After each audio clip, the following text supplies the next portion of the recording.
नमस्कार, मैं बालकृष्ण मुले एक बार फिर हाजिर हूँ शहर के गलियारों में चल रही ताज़ा तरीन चर्चाओं के साथ। आइए सबसे पहले बात करते हैं महू की रायशुमारी की।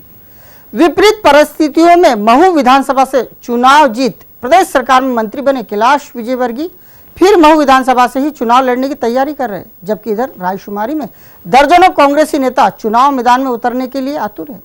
अब ये कांग्रेसी गणित आम लोगों को समझ ही नहीं आ रहा है। एक तरफ तो मंत्री जी के गृह क्षेत्र वाली विधानसभा में ढूंढे ढंग का कांग्रेसी उम्मीदवार नहीं मिल रहा है, और महू में कांग्रेसी है कि टिकट के लिए एड़ी चोटी का जोड़ लगा रहे हैं, वो भी एक नहीं दो नहीं बल्कि दर्जन भर से ज्यादा।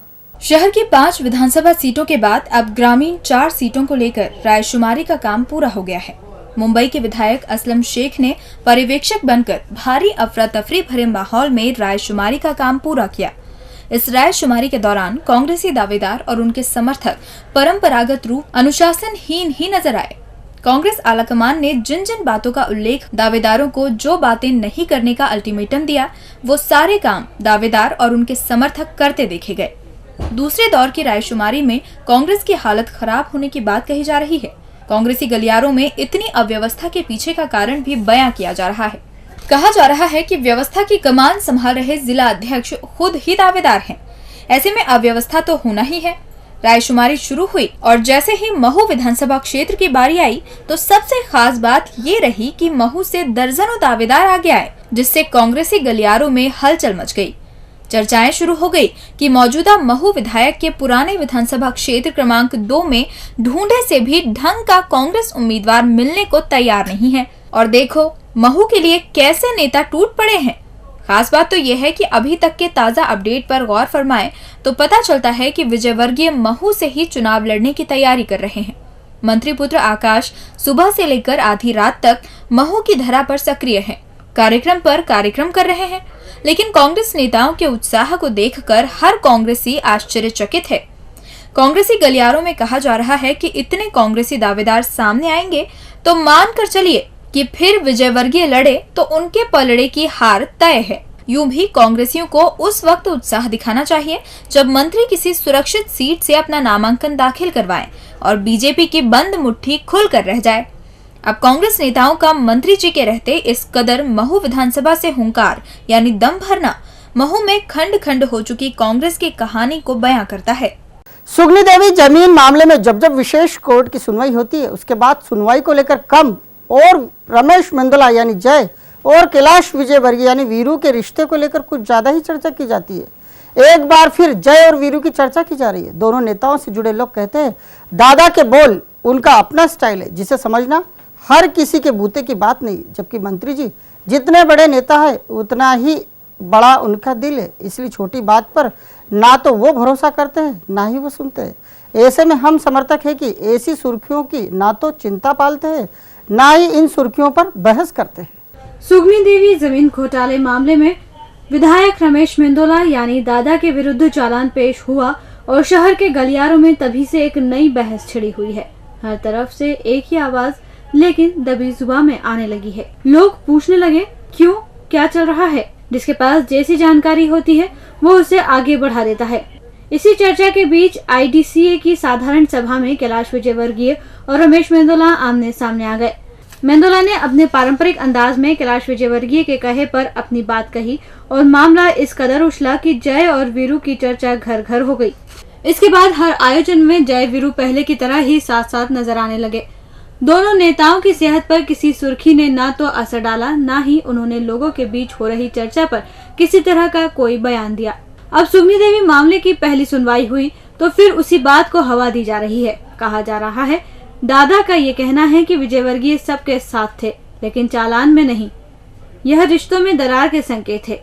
ये बात दोनों नेता यानी जय वीरू समर्थकों को कुछ हजम नहीं होती।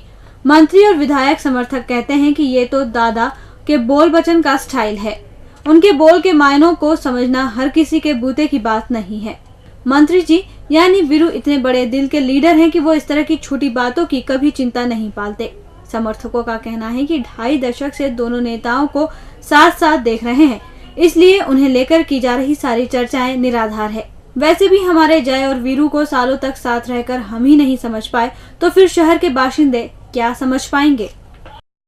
विधानसभा चुनाव का बिगुल बजे उससे पहले बीजेपी ने एक लंबे ब्रेक के बाद ही सही लेकिन मोर्चा संगठन में नियुक्तियों का सिलसिला फिर शुरू कर दिया है। यही कारण है कि दीनदयाल भवन में लगी फैक्स मशीन के दिन एक बार फिर से गए हैं।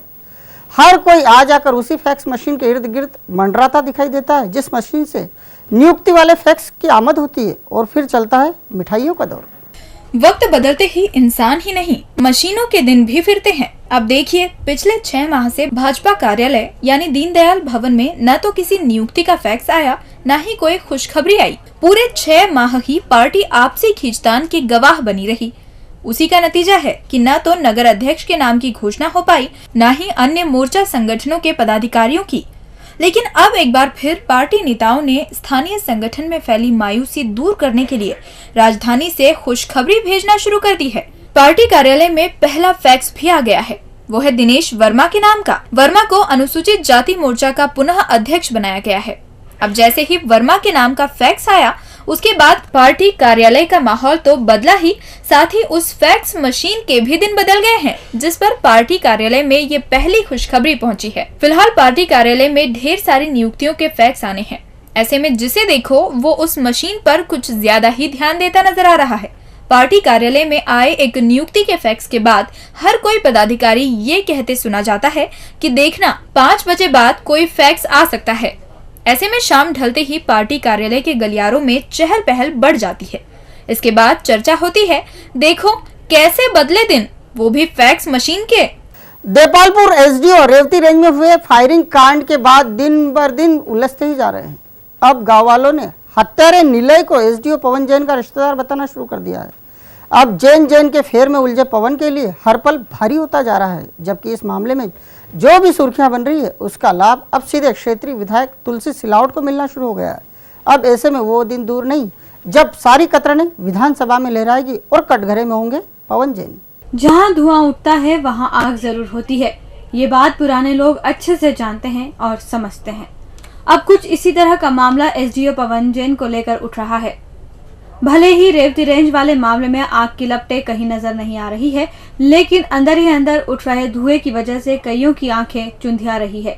रेवती रेंज के गांव वालों ने एसडीओ साहब के लिए यह कहकर बड़ी परेशानी खड़ी कर दी है कि हत्यारा निलय उनका जिम्मेदार है, लेकिन पवन जैन इस रिश्ते को सिरे से खारिज कर रहे हैं। पूरी बात अखबारी पन्नों पर भी आ चुकी है। ऐसे में निलय और पवन को लेकर गांव के गलियारों में जमकर चर्चाएं की जा रही है। कहा जा रहा है कि जब कोई फंसता है तो उसे हर कोई मुंह मोड़ लेता है। निलय यूं भी पट्टे की जमीन की खरीद फरोख्त का मास्टरमाइंड है और वो पहले भी इस तरह जमीन खरीद चुका है। रेवती रेंज गोलीकांड से निलय का गोरख धंधा जग जाहिर हो रहा है। गांव वाले ही कई तरह की जानकारियां मीडिया के गलियारों तक पहुंचा रहे हैं।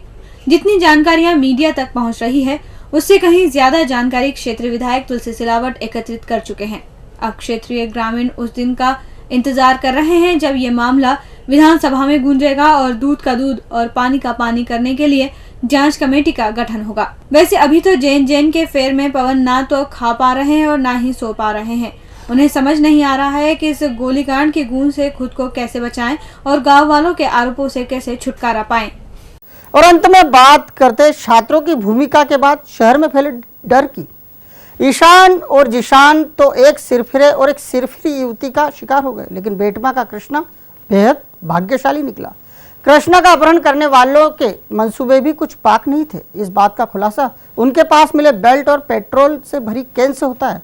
हालांकि कृष्णा की सकुशल छुड़ाने का श्रेय पूरी तरह से खाकी को जाता है, लेकिन इधर पूरे घटनाक्रम में आई 2 छात्रों की भूमिका ने पूरे शहर भर में डर का माहौल पैदा कर दिया। लोग ये नहीं समझ पा रहे कि किस पर भरोसा करे और किस पर नहीं। शहर के बाशिंदे अब तक केवल अपराध की दुनिया के उन बदमाशों के चेहरों से ही खौफ खाया करते थे जो आए दिन लूटपाट और जानलेवा हमलों में शामिल रहते हैं। लेकिन अब जिस तरह से मासूम कहे जाने वाले छात्र आपराधिक घटनाओं को अंजाम देने लगे हैं, उसके बाद शहर के गलियारों में इन पढ़ने लिखने वाले छात्रों का खौफ भी मंडराने लगा है। यह पहला मौका नहीं है जब छात्रों ने आपराधिक वारदात को अंजाम दिया है। इससे पहले भी अनेकों मामलों में छात्रों ने आपराधिक वारदातों को अंजाम देते हुए बड़े बड़े खेल किए हैं। अब जब से कृष्णा के अपहरण में सॉफ्ट विजन कॉलेज से बीबीए कर रहे छात्र सोहित और रोहित पकड़े गए हैं, लोगों के भीतर छात्रों के नाम पर भी खौफ छा गया है। आम लोगों के माथे पर चिंता की लकीरें स्पष्ट दिखाई दे रही है। इंदौर के अलग अलग कॉलेजों और कोचिंगों में फिलहाल 1.5 लाख से ज्यादा छात्र पढ़ रहे हैं और शहर की दूर दूर फैली कॉलोनियों में किराए का घर लेकर रह रहे हैं। ऐसे में कई छात्र हैं जिनकी उनके आसपास रहने वाले परिवारों में अच्छी खासी जान पहचान हो चुकी है, लेकिन जब से छात्रों के अपहरण जैसी घटना में शामिल होने की सुर्खी आई है, तभी से ज्यादातर लोग परेशान हैं। कह रहे हैं किस पर भरोसा करें और किस पर नहीं, समझ नहीं आ रहा है। इससे पहले भी कई छात्र कई मामलों में पकड़े जा चुके हैं, लेकिन जिस तरह से कृष्णा अपहरण कांड ने सुर्खियां बटोरी है, तभी से शहर के गलियारे हैरान और परेशान हैं। कुछ लोगों का तो यहाँ तक कहना है कि मासूम दिखाई देने वाले छात्र तो इंदौर के अपराधियों को भी कहीं पीछे छोड़ आए हैं। लोगों को जैसे ही ये बात पता चली कि इन छात्रों के पास पेट्रोल कैन मिली और इनके मंसूबे भी कोई पाक नहीं थे, इतना सुनकर लोग सिहर उठे हैं। पहले से ईशान और जिशान की मौत ने सभी को हैरान कर रखा है। अब कृष्णा अपहरण मामले में छात्रों के पकड़ाने के बाद लोगों ने राहत की सांस ली है। साथ ही पूरे शहर भर के गलियारों में कृष्णा को सकुशल छुड़ाने वाली खाकी की जमकर प्रशंसा की जा रही है। कहा जा रहा है भला हो डीआईजी राकेश गुप्ता और उनकी टीम का, जिन्होंने कम से कम एक मासूम को अगवा करने वालों से मुक्ति दिलवाई और एक बार फिर खाकी के विश्वास को टूटने नहीं दिया। डीजी न्यूज के खास कार्यक्रम गलियारों से को आप यूट्यूब पर भी देख सकते हैं। गलियारों से के आज के अंक में फिलहाल इतना ही। ताजा खबरों के लिए आप देखते रहिए डीजी न्यूज।